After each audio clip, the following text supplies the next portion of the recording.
أعوذ بالله من الشيطان الرجيم. بسم الله الرحمن الرحيم.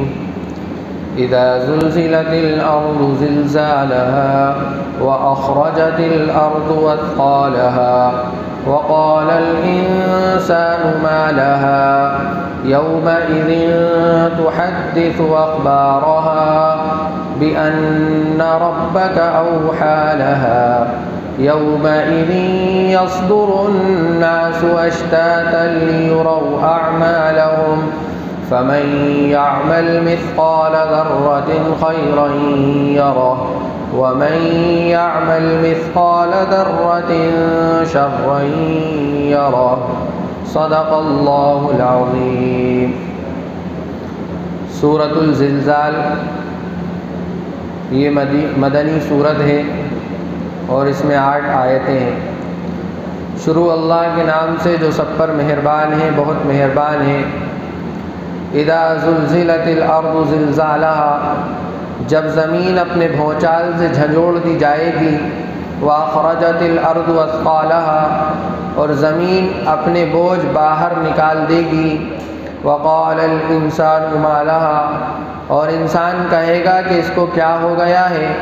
یومئذ تحدث اخبارها، اس دن زمین اپنی ساری خبریں بتا دے گی. بأن ربک اوحی لها، کیونکہ تمہارے پروردگار نے اسے یہی حکم دیا ہوگا. یومئذ یصدر الناس اشتاتا، اس روز لوگ مختلف ٹولیوں میں واپس ہوں گے. لیروا اعمالهم، تاکہ ان کے اعمال انہیں دکھا دیے جائیں. فمن یعمل مثقال ذرۃ خیرا یرہ، چنانچہ جس نے ذرہ برابر کوئی اچھائی کی ہوگی وہ اسے دیکھے گا. ومن یعمل مثقال ذرۃ شرا یرہ، اور جس نے ذرہ برابر کوئی برائی کی ہوگی وہ اسے دیکھے گا. یہ اس سورت کا ترجمہ تھا.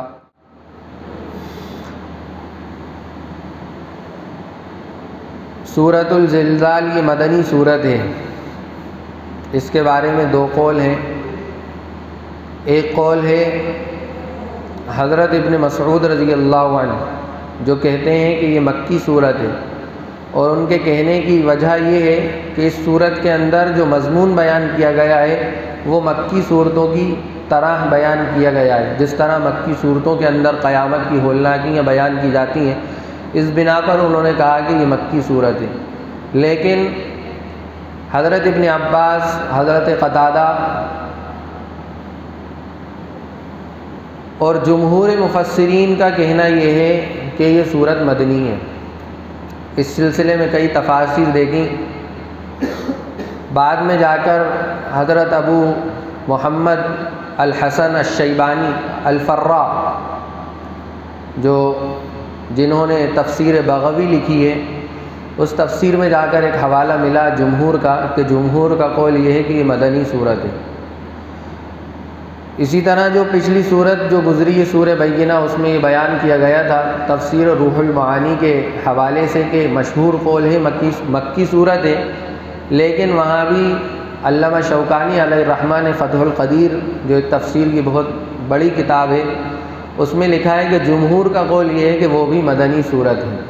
تو یہ سورہ بینہ جو اس سے پہلے گزری وہ بھی مدنی صورت ہے، اور جمہور قول کے مطابق یہ بھی مدنی صورت ہے سورہ زلزال. اس کے اندر وہی قیامت کی ہولناکیاں، جیسے میں نے ابھی بتایا کہ قیامت کی ہولناکیاں بیان کی گئیں، اور پچھلی صورت کے اندر جو جزا بتائی گئی تھی ایمان والوں کو کہ رضی اللہ عنہم ورضوا عنہ، اور جنات تجری من تحتها الانہار، کہ ایسے باغات ان کو ملیں گے جو ہمیشہ ہمیشہ جس میں رہنا ہوگا. تو اب اس صورت کے اندر اس سے کچھ مطابقت اس طرح سے ہوتی ہے کہ یہاں پر یہ بتایا گیا ہے کہ جو کچھ نیک اعمال تم نے کیے ہوں گے ذرے کے برابر بھی، وہ سب تمہیں دکھا دیے جائیں گے. تم ان کو دیکھ لو گے، تمہیں بتا دیے جائیں گے. چنانچہ سورت کی ابتدا ہوتی ہے اذا زلزلت الارض زلزالها، کہ جب زمین اپنی بھونچال سے جھنجھوڑ دی جائے گی، ایک سخت قسم کا زلزلہ ہوگا. جو زمین کو ہلا کر رکھ دے گا، اور وہ ہلانا ایسا نہیں ہوگا کہ بس ایک بار ہلا دی اور ختم، جیسا کہ دنیا کے اندر زمین ہلائی جاتی ہے، بلکہ اس کی جو اس کو جو جھنجھوڑا جائے گا، اس کو جو ہلایا جائے گا، وہ ایک مستقل زمانے تک ہوگا، ایک بہت دیر تک ہوگا، لمبا زمانہ ہوگا، اور بہت خطرناک طریقے سے ہلائی جائے گی اس وقت زمین۔ اور یہ اس وقت ہوگا کہ جب سور پھونکا جائے گا، ایک سور تو جب پھونکا جائے گا تو زمین جو ہے ہلے گی، اور دوسرا سور جب پھونکا جائے گا تو زمین اپنے خزانوں کو، زمین اپنے اندر کی چیزوں کو باہر نکال دے گی۔ اسی کو آگے بیان کیا ہے، وَأَخْرَجَتِ الْأَرْضُ أَثْقَالَهَا، اور زمین اپنے بوجھ باہر نکال دے گی۔ جو کچھ اس کے اندر ہوگا، چاہے اس کے اندر مردے ہوں، چاہے اس کے اندر خزانے ہوں، جو کچھ ہوگا وہ سب کچھ زمین باہر نکال پھینکے گی۔ وقال الانسان، بہت سارے مفسرین نے یہاں انسان کے آگے کافر کا لفظ بڑھایا ہے کہ کافر کہے گا، وقال الکافر، کافر کہے گا ما لہا، کہ اس زمین کو کیا ہو گیا، اس زمین کو کیا ہو گیا، اس کی یہ حالت کیسے ہو گئی۔ چنانچہ جب یہ حالت اور یہ کیفیت زمین کی ہوگی تو مفسرین نے لکھا ہے کہ زنا کرنے والا، ڈاکہ ڈالنے والا، یہ سب کہیں گے، چوری کرنے والا کہے گا کہ اس زمین کے خزانوں کی جو آج اس نے نکال پھینکے ہیں، اسی کی وجہ سے میرے ہاتھ کاٹے گئے تھے کہ میں نے اس کو چرانے کے اندر اپنے ہاتھوں کا استعمال کیا تھا۔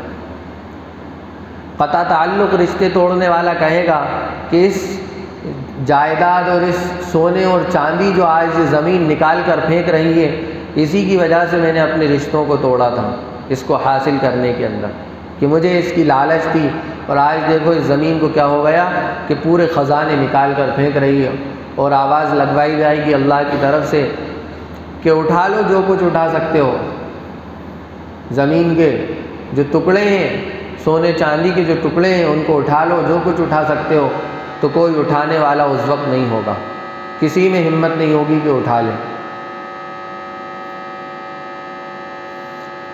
پھر آگے بیان کیا یومئذ تحدث اخبارہا، کہ اس دن زمین اپنی ساری خبریں بتا دے گی، گویا کہ یہ ہماری اس وقت میموری ریکارڈ کرنے والی چیز ہے زمین، کہ ہر چیز کو ریکارڈ کر رہی ہے۔ اللہ کے نبی صلی اللہ علیہ وسلم نے فرمایا قیامت کے دن ہر ایک کے بارے میں یہ زمین بتا دے گی۔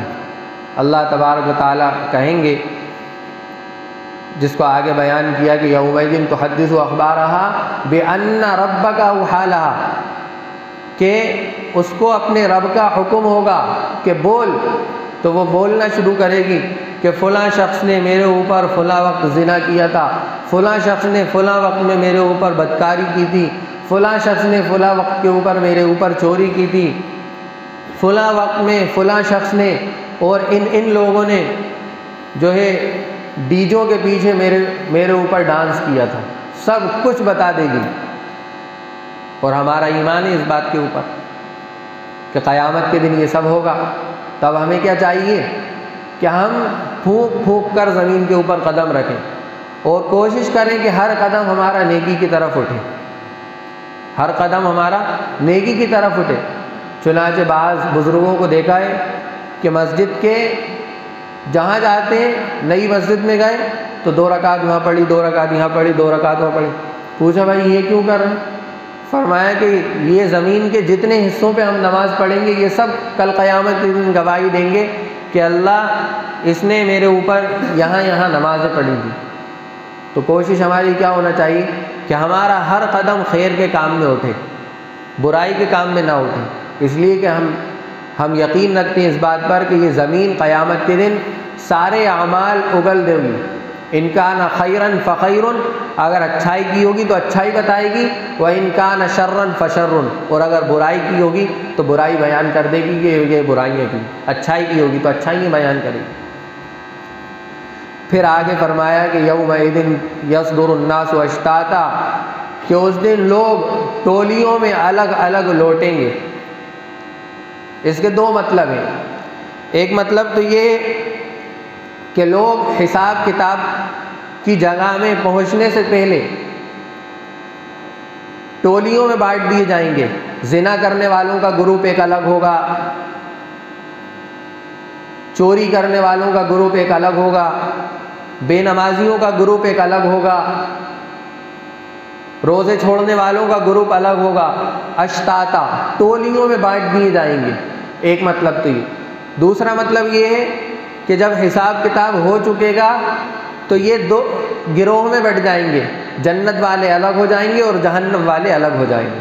یہ دو مطلب اس آیت کے اندر، کہ جس دن لوگ ٹولیوں میں بٹ کر لوٹیں گے تاکہ وہ اپنے اعمال کو دیکھ لیں کہ وہ انہوں نے کیا اعمال کیے تھے۔ لِيُرَوْا أَعْمَالَهُمْ، اچھے کیے تھے تو اچھے اعمال دیکھیں گے، اور ان کے لیے جنت ہے جو پچھلی صورت کے اندر بیان کی گئی کہ خالدین فیہا ابدا، کہ اس میں ہمیشہ ہمیشہ رہیں گے۔ اور اگر برے اعمال کیے ہوں گے تو ہمیشہ ہمیشہ جہنم کے اندر رہیں گے۔ پھر اسی کو آگے فرمایا کہ فَمَن يَعْمَلْ مِثْقَالَ ذَرَّةٍ خَيْرًا يَرَهُ، چنانچہ جس نے ذرہ برابر کوئی اچھائی کی ہوگی تو وہ اسے دیکھ لے گا۔ ایسا نہیں کہ وہاں کوئی اچھائی چھپ جائے آپ کی، کوئی خیانت ہو اچھائیوں کے اندر، کہ بڑی بڑی اچھائیاں دکھا دی جائیں اور جو آپ چھپ کر جو صدقہ کرتے ہو، چھپ کر جو خیرات کرتے ہو، اس کو چھپا لیے جائے۔ ایسا نہیں ہوگا۔ ہر چیز اگرچہ ذرے کے برابر ذرا سی بھی ہوگی تو وہ بھی آپ کے سامنے آ جائے گی، اچھائی ہوگی۔ وَمَن يَعْمَلْ مِثْقَالَ ذَرَّةٍ شَرًّا يَرَهُ، اور اگر کوئی برائی کی ہوگی تو وہ برائی بھی سامنے آ جائے گی۔ ہر چیز واضح ہوگی، روز روشن کی طرح سب کچھ سامنے ہوگا۔ اب آدمی کو چاہیے کہ ان سب چیزوں کو اپنے نظروں کے سامنے رکھے اور ان سب چیزوں کو سامنے رکھ کر اپنی زندگی کو گزارے، کہ قیامت کے دن اس کو کس حالت میں پیش ہونا ہے، اس کو قیامت کے دن کس حالت میں پیش ہونا ہے، کہ اگر اچھائی کی ہوگی تو وہاں اچھائی سامنے آئے گی، برائی کی ہوگی تو وہاں برائی سامنے آئے گی۔ یہ دونوں پہلو اس کے سامنے رہیں گے۔ یہ مختصر سی صورت، اس کے بارے میں نبی کریم صلی اللہ علیہ وسلم نے فرمایا کہ یہ ثواب کے اعتبار سے آدھے قرآن کے برابر ہے۔ یہ صورت اذا زلزلت الارض زلزالہا، آدھے قرآن کے بقدر اس کے پڑھنے والے کو ثواب ملتا ہے۔ تو اور اس کو سوتے وقت پڑھنے کا بھی اہتمام کرنا چاہیے۔ بعض جگہ آیا ہے کہ سوتے وقت پڑھ کر سوئے آدمی، تاکہ اس کا جو ہے نیک لوگوں کے اندر اور عبادت گزاروں میں شمار ہو۔ ٹھیک ہے انشاءاللہ۔ اللہ تبارک و تعالی جو کہا گیا اس پر عمل کرنے کی توفیق عطا فرمائے۔ وآخر دعوانا الحمدللہ رب العالمین۔